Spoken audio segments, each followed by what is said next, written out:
Welcome to the Joy Inspired podcast. I'm Nikki Cruise, and I'm thrilled to explore with you what it means to walk in a faith-infused business. This is your space to find powerful tools and insights to build with resilience and to create impact through your unique purpose, discovering a joy that only God can provide. Together, let's embrace a business journey anchored in faith and empowered by joy. Let's jump in. Well, hello, amazing people. Welcome back to another episode of the Joy Inspired podcast. It's awesome to be back with you. And if you're wondering, who is this crazy lady? My name is Nikki Cruise, often known as the Joy Junkie. I am your greatest cheerleader. I'm the one who wants to cheer you along. I don't want to carry you because the victory is yours, but I want you to have joy in it. And I am super excited that even as we press into finding joy by aligning our faith, passion, and purpose, because we want to bring God into our businesses and have that alignment. That's where you find the joy. That's where you find the energy to get going. Keep going, because as you know, joy is not just what you get at the end. Joy is what sees you through to the end. And I am super excited to introduce you to our guest today. Sarah Czopek is just the most amazing, beautiful, spirited soul. And today's episode is called Far More Than I Could Imagine. You know why? Because so often we think God can only do what we imagine. So, Sarah's story immediately resonated with me, and I've loved working with her on a previous summit. And she's the owner of Grace and Gratitude Consulting and the founder of Revenue Rich Therapist. She's built an incredible business helping therapists create sustainable practices. Yeah, we think they're just there to serve us, and we don't often think what happens between us going in to see these therapists. Yes, I visited a therapist. There is no shame in it. And I encourage you, if you feel like you need to, visit one. We get to get out of the stigma of shame. God created people with this knowledge and wisdom to share it with us. And with Sarah, he's taken that knowledge and wisdom one step further. You see, she wants therapists to create sustainable practices without having to deal with burning out, sacrificing their passion for their calling, or sacrificing their time with their families. And Sarah has created an incredible impact financially in her life. But you know what? What really drew me to Sarah was her heart. The application questions kept bringing one theme back, that God is capable of far more than we imagine. And as you hear her talk, you will see that in her. You will see that in the grace that she shares things with. So, Sarah, welcome to the Joy Inspired podcast. Oh, thank you so much, Nikki. It is truly a joy for me to be here with you, and you are living out God's call for you. It's clear as day that this vibe of being everyone's encourager, everyone's cheerleader, you were made for it, you were born for it, and you're doing exactly what God's spiritual gifting is for you, what he has for you. And I just appreciate so much your energy and the work we've done together already. I'm excited to be here. Well, thank you very much. And I want folks to get to know you a little before we start going into your story. So tell me, where in your life do you experience joy the most? Oh, well, that's a big question. Where in my life do I experience joy the most? A few places immediately come to mind, right? There's this exercise that we do in EMDR therapy called Calm Place, where you envision a memory, a place that you have felt the most calm in your life, is something that you kind of build and resource so that you can return to that as a way to regulate. And when I built my calm place, it was around this moment when my children were small. This must have been pandemic days, like when I had just started my practice. And I just see in my mind walking along a path in a park near our home at the time with my then 3 year old and 5 year old. And we were walking along and we were checking all of the milkweed for butterfly eggs of the monarch. And we were checking amongst the brush for wild black raspberries and mulberries and just kind of snacking on them. And I'm picturing not myself, I'm picturing my children. I can see them in my eyes, kind of foraging and looking and just marveling in God's creation, the things that He just put before us, right? So, my children, nature, right? Those are two huge sources of joy for me because they're some of the biggest blessings that have come in my life. And I would have added to that the berries and the food The and berries, yeah, also, oh yes. yeah. And just color and fun and being outdoors. I That paints such a beautiful picture. It's almost a storybook picture. And Yeah. And the that's warmth, amazing. just warm Yeah. outside, the sun, a beautiful day. Yeah, that's joy to me. And I just learned right before this recording that Sarah raises butterflies. And you notice how she spoke about butterflies. And isn't that so beautiful? I love butterflies because of the representation of all of that transformation. And I Yeah. actually have a beautiful poem one of these days I might share with you all about butterflies and the faith of a butterfly. And the fact that when it's sticky and icky and spinning a cocoon, you don't realize it's going to be a beautiful butterfly. And faith is standing in that place where you see that in the future of it. And I Mm. think that's a lot of what I see in Sarah. She has a vision of something beautiful for other people. But, you mentioned something that you actually never intended to be an entrepreneur. Take us back to the beginning of that story. Oh my goodness. No, I didn't intend to be a therapist even. This was not ever a part of the journey that I thought that I would be living and leading. But God does crazy, amazing things. And when I was young, when I was in high school and prior to that, I was a vocalist and I sang and music was my world. I did competitive voice competitions and was first chair in this and that and the other, whatever, right? And that's what I thought I was going to do with my life. I thought I was going to be a musician because it was the most obvious gift, right? It was the thing that you could see and hear and that people applauded you for and kind of pushed you forward on. Oh, yeah, go do this, go do this. So, of course, I wound up going to university on a music scholarship and starting to study vocal performance and vocal education. And yeah, I could have had that life. That could have been the long-term life, but God had other plans. He had other plans. And in the summers, when I was not doing coursework, I started to do youth ministry internships. And God said, mind you, I'd only been a Christian since 18, right? I kind of turned to the Lord at that time.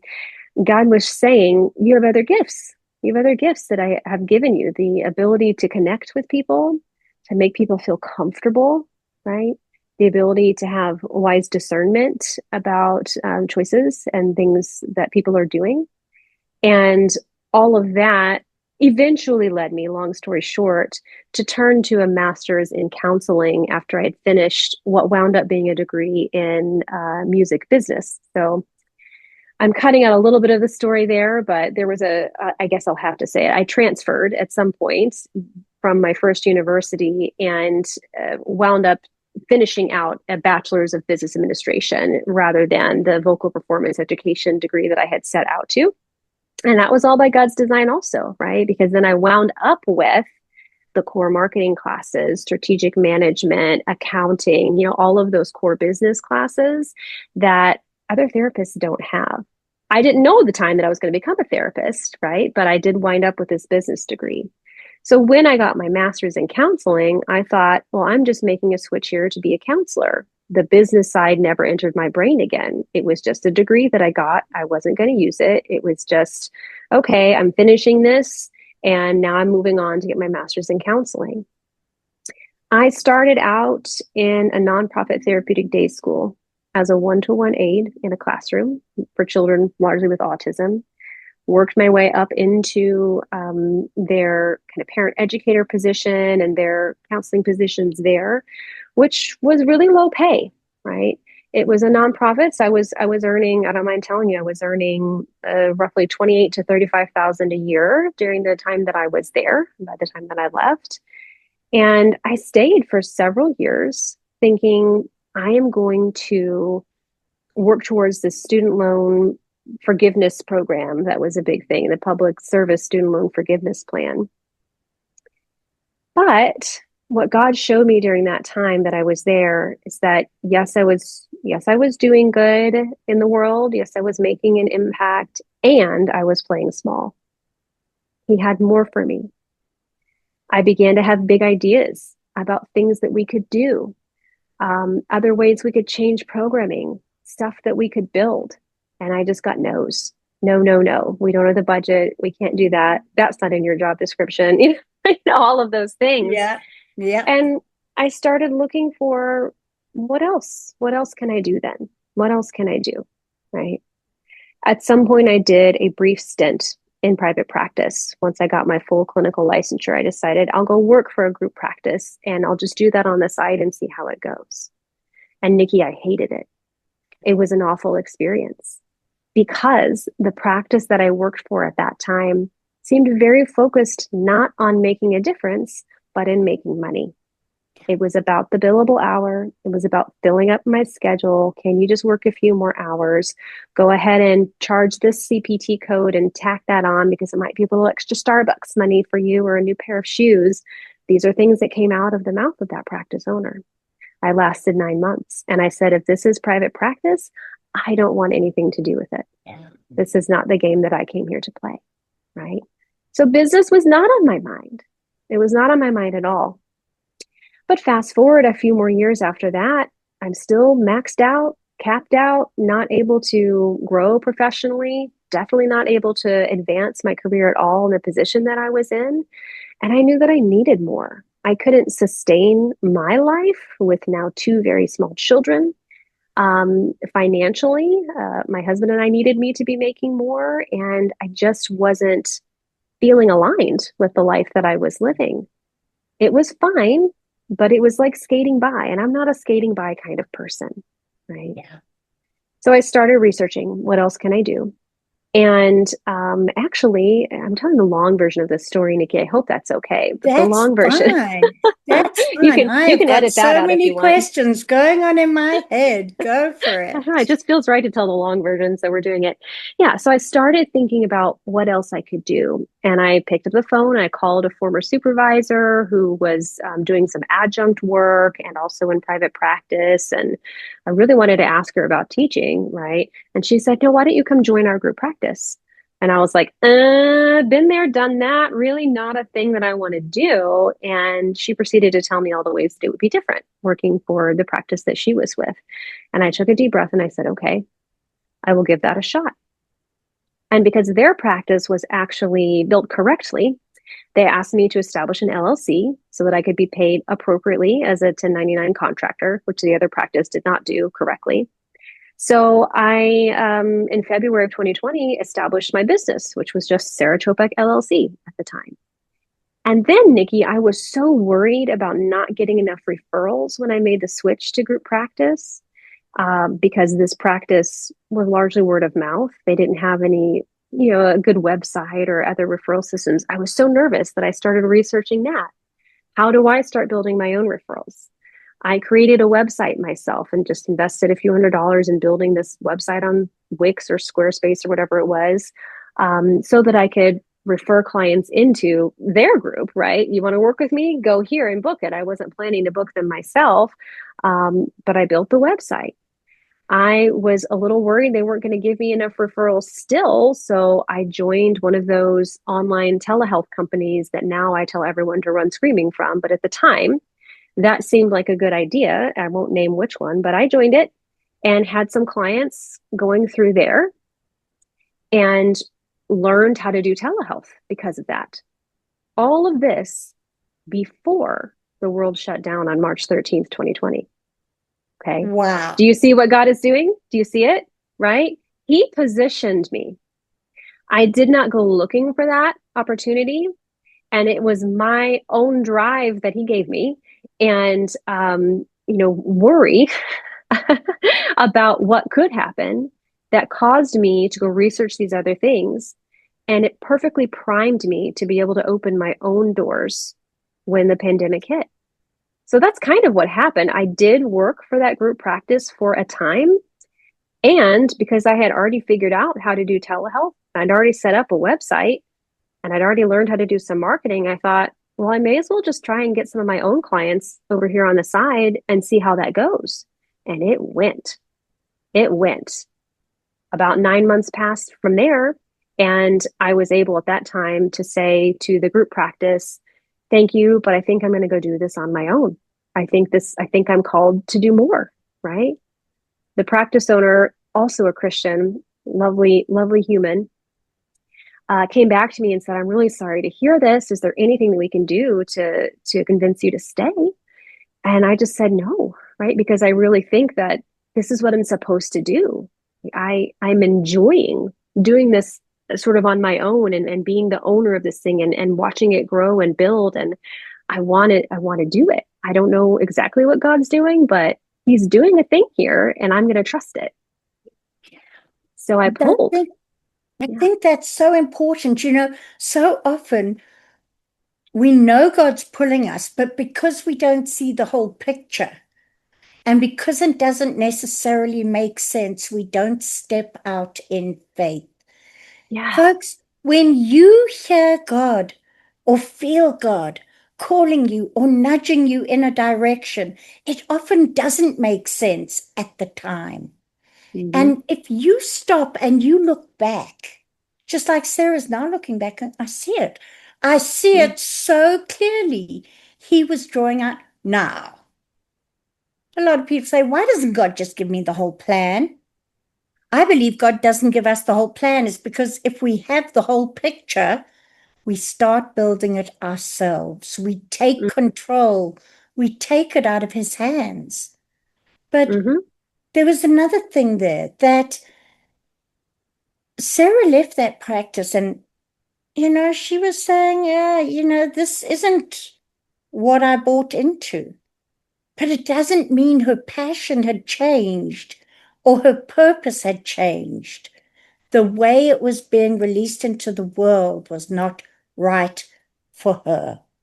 That's And right. God sees that. God knows exactly where he wants you. And none of that was a mistake. It was all for growth. And I just Yeah. love looking at stories like that in retrospect, Sarah. And, you know, what was it like before you started on your own? What were the Mm. good things? What were the bad things before you actually started your own practice? Yeah, I think a lot of it was scary. And I mean, for heaven's sakes, we're talking quarantine time. So there was scary on top of scary, right? Stuff Yes, going on in the world at yes. that time. But I had to have a lot of trust in myself as well as in what God was doing. And I agree. You have to let him build it. He sent me the right people at the right times for that. And he even used my own panic, my own fear and worry as an instrument of his his provision, right? Like he in my worry, he provided for me a website, right? Like if I hadn't been worried, I would not have done that. I would not have signed on to one of those telehealth companies and figured out how to do telehealth if I had not been worried. So he even used my worry because he knows my heart and he knows that's what I needed. That experience that I had that was negative in private practice, I had no idea that several years later I'd be building a group practice, but he used that experience to inform me of what not to do, how not to be, right? And so when I later on, spent a year or so building up my solo practice after leaving that other group, and started looking at hiring people, I had a vision of what I didn't want to do and who and what I wanted to build instead. And I wouldn't have had that if he hadn't given me that negative experience earlier. Right? Yeah. That not know, knowing what you don't want, I believe, is as Mm-hmm. important as knowing what you do want. And Yeah. as entrepreneurs, we very often don't take the time to say, this is what is not acceptable to me with Right. clients, with practices, and everything else. Yeah. And at the same time, you were going through there and you were obviously aware, you say the money was coming in, but it was just okay.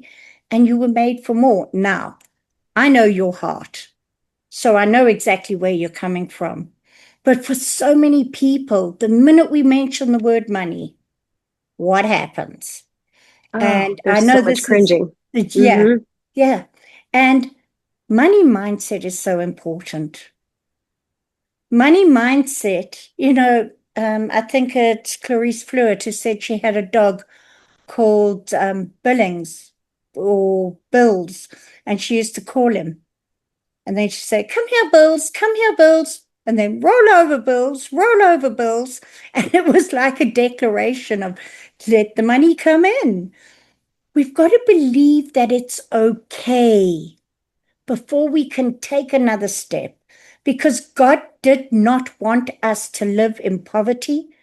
And when we do live just getting by and we can't celebrate life, it doesn't look so good on our Father God, on the King who wants to lavish us with everything. So before we even go into this next question, I just wanted to put that out there. If you are thinking it is not okay for you to make money in your business, you do not have a business. You have a hobby or you have a ministry.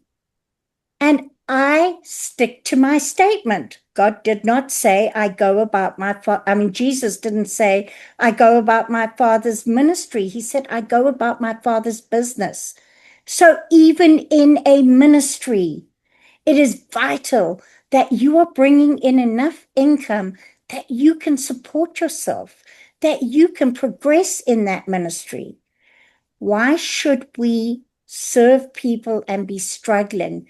Because then we're pouring not only out of an unfilled cup, but a cup with a crack in it. Mm. And I know that you, behind the scenes, there's been a lot that's happened in your life relating to money. How were you brought up thinking about money, Sarah? Oh, money was scarce. And I grew up, I guess I would describe it as riding the poverty line. I would not say that we were poor because I know there are definitions of poor that are much stronger, right, than we were. But I grew up in a paycheck to paycheck household where looking at people who had money was sort of done through a lens of judgment, right? Right. That those people were yuppies or preppy or whatever. Those are slang terms from the 90s, of course. But yeah, that's how it was looked at. And the attitudes were about getting by. I was always clothed. I was always fed. We're not saying anything nefarious in terms of neglect. Um, but we couldn't do anything extra, right? Going out to eat was something that you only did for someone's birthday. We didn't run through Panera for some iced tea, right? That was Yeah. getting a drink at a restaurant was, oh, gonna get a drink too? The drink costs $2. I don't know, right? It was that kind of Yeah. attitude. Um, and there were things that I had to say no to in terms of extracurriculars and going on school trips and things of that nature, just because the money was not there. And, my family had a little bit of pride about that. And you don't ask for help, right? You just figure it out or you go without or that kind of thing. And there was a period in high school where things got a little bit tighter just due to some family changes. And I wound up eating meals at friends' houses a lot of the time because the money wasn't there, or, needing other support system folks in my life to help me get things that I needed, like socks from Target, right? That's something that I talk Yeah. about sometimes.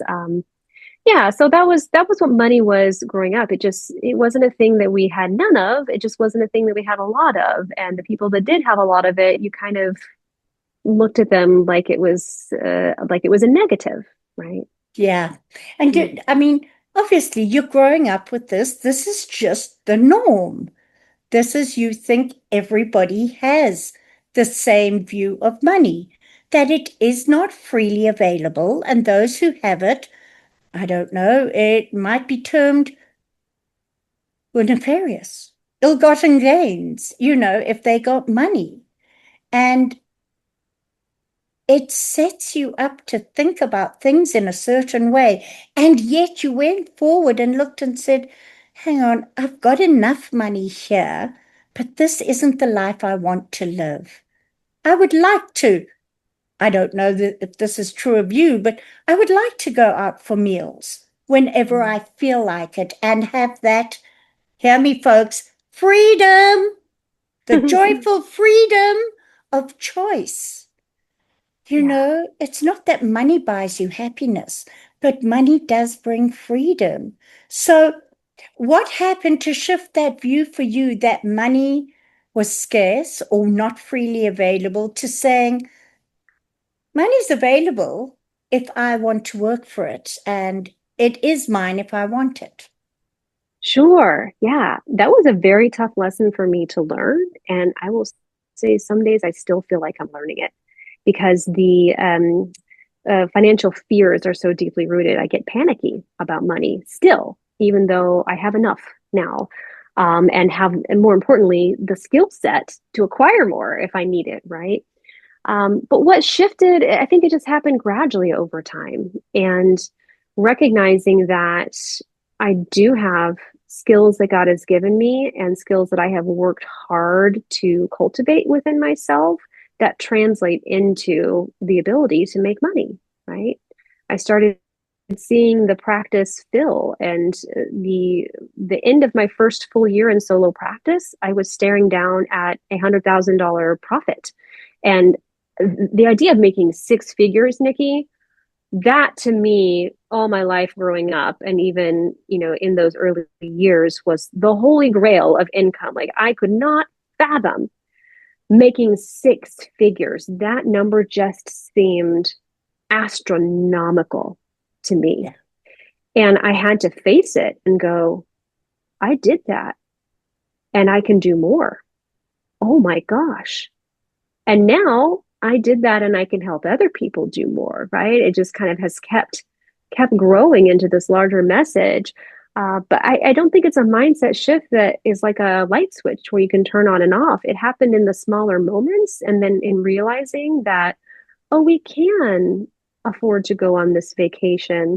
Now, my husband has also had a lot to do with this, and we grew up in very different family cultures. He was more middle class, upper middle class than I was by a long stretch, but certainly not growing up wealthy either. However, he is by trade a financial advisor. He's a wealth management advisor. So that's what he does. So he's in the money stuff day in and day out with people. And he has a much more even keeled perception on what money is and what it can do. And in the early days of my business, he was growing in his income as well, working for another financial advisor. We've since kind of flip flopped.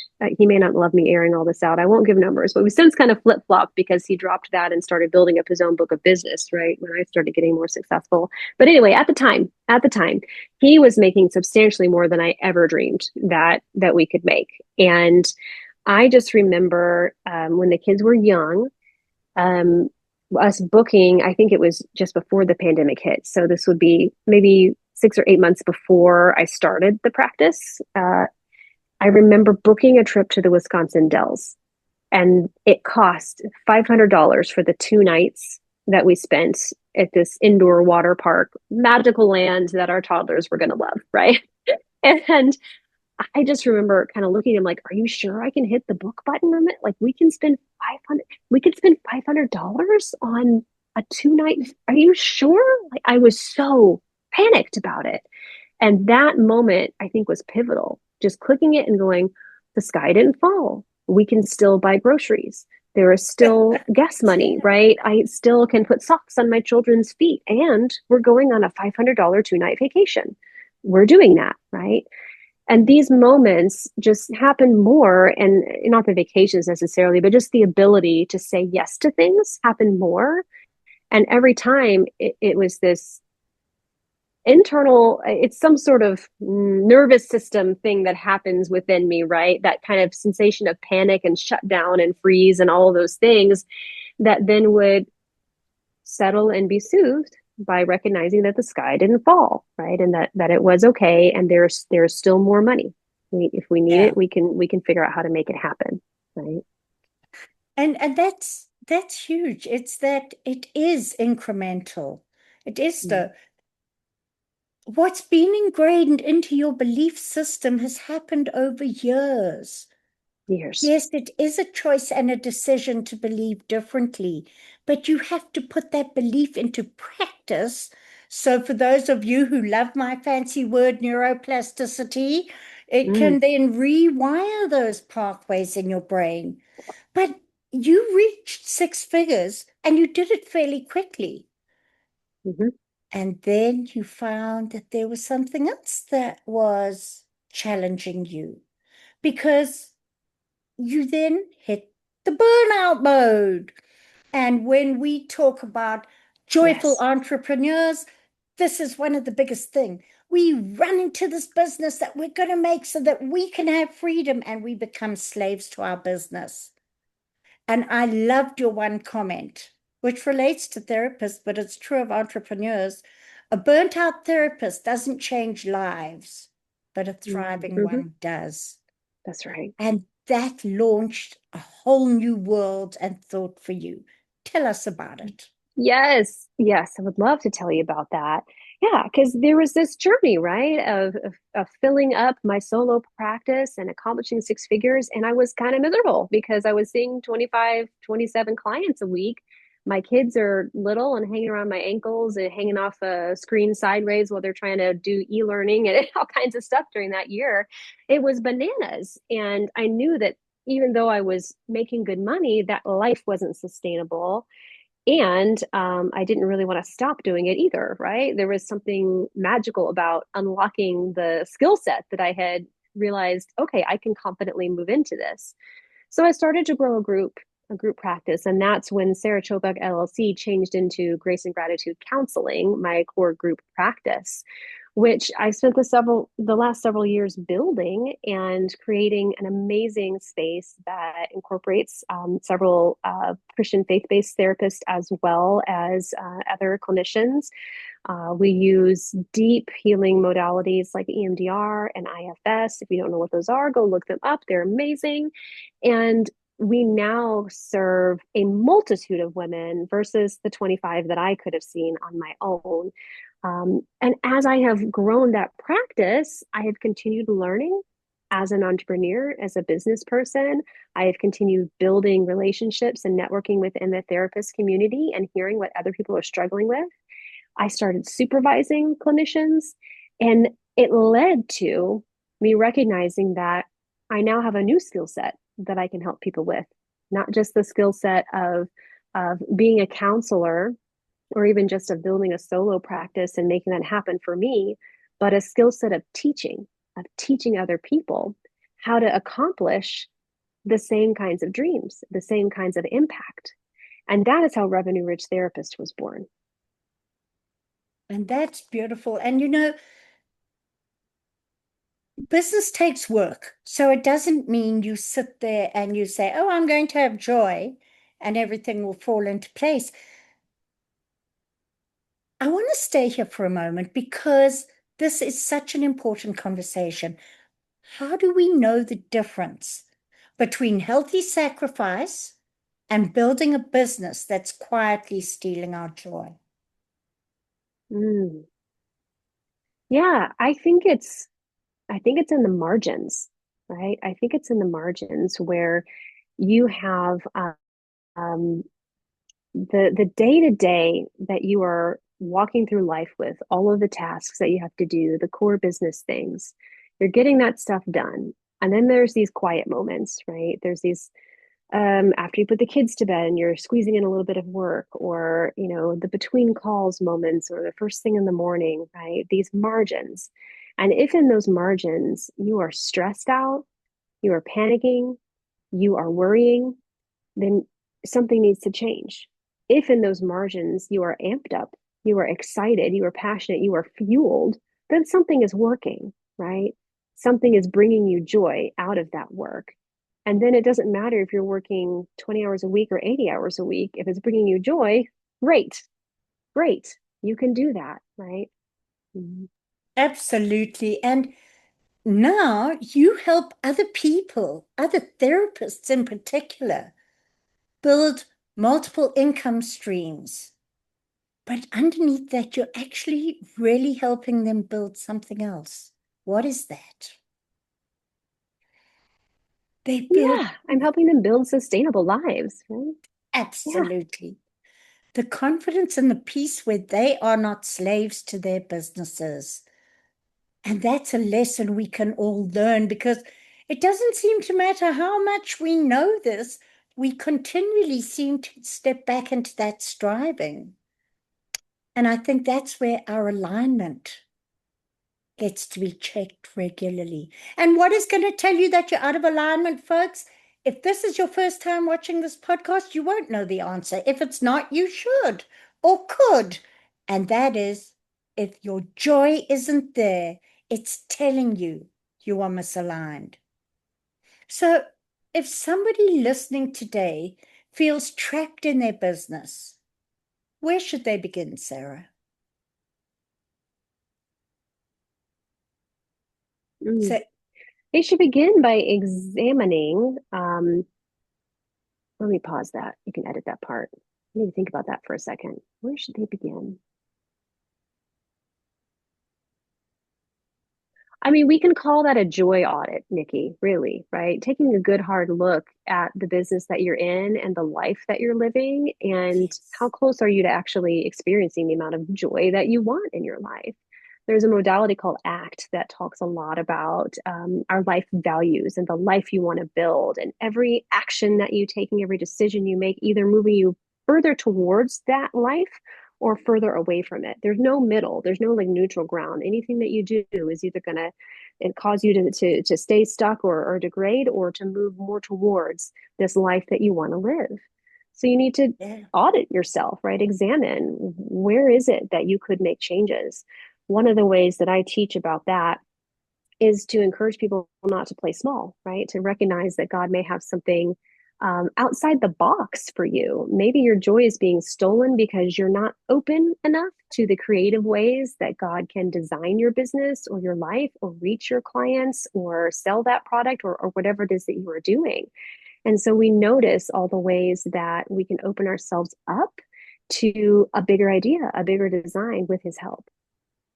absolutely. And you have a saying about imagining small. Tell us about it. Do you know which one I'm talking about? I don't think I do. Okay, you say, and you wrote something that really stopped me. Imagining small isn't humility. It's simply Mm, fear dressed up as modesty. And that's right. it's such a faith-centered thing that we do when we're afraid. We dress it up as something else. And Mm-hmm. you know what? That doesn't honor you. It doesn't honor God. And if you have something bigger inside you, it's time to release it to the world. And if you're feeling burnt out and weary and worn, I totally agree with Sarah. Do that joy audit, because see what is out of alignment. And very often you will find that your business has become your life. Your business is part of your life. You cannot separate the two, but your business shouldn't be your life. God gave us more than that. And I love that, what you said there. Now, Sarah, you have so much wisdom. I could spend hours talking to you here. But tell me, when has God surprised you the most? Mm. Honestly, I think that he surprised me the most in this recent endeavor to launch Revenue Rich Therapists. I certainly never thought that I was going to be a practice owner at all. I definitely didn't think I was going to be a group practice owner. I never in a million years thought that I would be coaching other therapists how to be more effective practice owners and to grow their income and impact on the world. But somebody said something to me at one point that just made a lot of sense about recognizing the journey that you've been on and what a gift that it can be to help other people to do that as well, and that being an opportunity, right? An opportunity for me as well as an opportunity for everybody who I can share this wisdom with. And that Yes. surprised me. I just didn't see it coming, but now that it is here, it again just feels like all the pieces are falling into place, right? And every step of the way, it took faith. Mm-hmm. It took a bit of faith. And there's one really big faith story. I'd love you to tell the story about hiring someone before you could really afford it. Yeah, yeah. So that particular story is about my sales and operations manager for Grace and Gratitude counseling, my core group practice. And I had just come to a point where I knew that I needed more operational support and somebody whose job it was going to really be to do a lot of the referral building and marketing, as well as look for ways to make the practice more efficient. Because when you are a practice owner, I mean, I will warn you out there if you're considering going into that, you really are doing all the things for a while, and you have to slowly delegate and kind of offboard certain tasks as you can. And so it was making a lot of sense at the time for me to find a person who would be in charge of those things. And so I went looking for this person while also kind of eyeballing my finances in the business, and things were pretty good, right? Things were pretty good, but then I lost a couple of clinicians. Then the plan that I had to kind of grow things a little bit, adding in more clinicians and building up referrals, didn't go as fast as I wanted. This position that I was bringing in was non-revenue generating. It was a managerial position and not somebody who was out there seeing clients and bringing in money. So all of the salary that I was paying for this person was essentially just coming from the profit of the business, which Yeah. rapidly shrunk as a result. So it was a hard time and a hard lesson, I think, in recognizing that you can step out in faith and do something, and at the same time, you really need to be paying very close attention to your financials and have those backup plans in place. Thankfully, it became another opportunity for me to learn and to grow and to build on that financial freedom skill set, which is having the skills that you need to make money happen when you need it. And it was during that period that I had an 11-week stint in which I generated an additional $41,000 in beyond the one-to-one client income because I had to, because I needed to, right? I needed to do that. So I figured out how to do that. So sometimes, you make mistakes or you have hiccups, and God uses that as a way to teach you that you're capable of far more than you could ever have imagined, Yeah. because He is capable of far more than you are capable of thinking. Yeah. And you said something there that's so important. Just because you have faith, it doesn't take away the need to steward well what God has Mm-hmm. given you. Yeah. Yeah. I Stewardship could have done I could have is done a better job of that at that time. And I it. fully recognized that. And And I think it was a valuable experience. absolutely, absolutely. But you don't sit back and say, okay, I've got faith, it's all going to work. You make sure that you put plans in place. And Mm-hmm. folks, I think you've seen a lot of Sarah's heart. Do you see why I'm so passionate about what she does? Because it does align faith, passion, and purpose. It does bring joy. And she has very kindly got a gift for us. Now, for those of you who might be listening driving, you don't need to let go of the steering wheel and start scrambling for a pen and paper. It is in the comments and the notes. So it is there for you. But Sarah, won't you tell us about the gift you've got for our audience? Yeah, this gift in particular is for private practice owners, whether solo or group. It also applies if you are a coach, like a life coach or a healer of some kind, seeing clients one-to-one. And it's called the cost of playing small calculator. Essentially, it helps you to figure out how much money you're leaving on the table when you play small, when you are not going after with confidence and with faith that other idea, that intensive or retreat or program or expansion, right? What could you be earning? How much bigger could your impact be if you were to go for that, right? So it's going to spit out a series of numbers like your true hourly rate, which is probably lower than you think once you count all those invisible hours that you might be working. It's going to tell you your income ceiling, what you could be earning annually, and also kind of what tasks you can delegate, because you're going to learn the number that makes sense, right, to delegate. So if somebody is someone you can hire for a fraction of the cost of what you could be out there earning. It's going to tell you that number so you know what you could be doing to grow your business right now, right? That is a powerful tool, folks, because most of us heart-centered coaches go in with all the emotion. There is a very practical side to all of this. And the more money you've got, the more people you can help. Money is not a dirty word. Money is not the root of all evil. The love and elevation of money is what causes us to sin and fall. Money is simply a tool God has given us. And He doesn't want you to be living in lack. He doesn't want you to burn out trying to live out your passion. He wants you to be walking it in joy. Sarah, with everything you've shared here today, what is the one thing you would like our listeners to take home at the end of this episode? Yeah, I want you to take home the knowledge that income and impact are not enemies. And I want you to take home the idea that you can trust that God will determine your steps, right? That He has a plan for you, and you don't actually have to know it to embark upon it. Yes. Oh, I love that. I love that. So, folks, if you've loved this conversation, because I think it really reminds us that God never asks us to choose between being fruitful and flourishing. God wants both for us. And sometimes we've believed that serving well means living exhausted. Where we came up with that opinion, I have no idea. We've watched other people do it. We believe success has to cost us our joy. Let's throw that out the window. Throw it out there. The joy of the Lord is your strength. But it comes with wisdom and putting practical systems into place. And this is part of what Sarah's talking about. So please be sure to connect with Sarah. Those details are also all in the show notes below.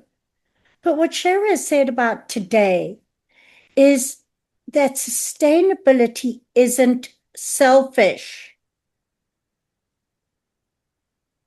Yes, it's less selfish than trying to burn yourself out or trying to be sustainable and just not being able to do anything. It actually allows us to serve for the long term. So I want to leave you with this thought today. Ephesians 3:20. Go look it up.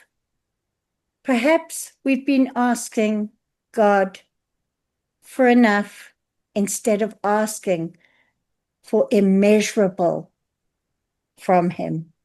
Immeasurable ideas, immeasurable provision, immeasurable compassion, love, forgiveness, everything. There is no limit to God.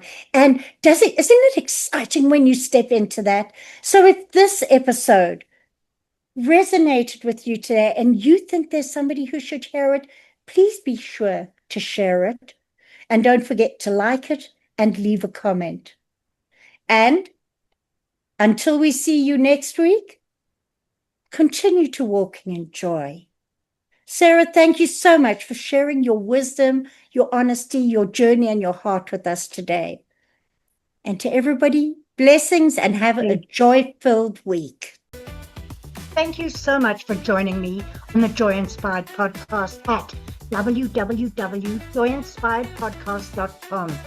Make sure you hit that subscribe button so that you can get this and every other episode that comes out. We have lots of great stuff coming and you don't want to miss it. So make sure to hit that subscribe. I am so grateful for all the reviews and comments, and I look forward to serving you in next week's episode.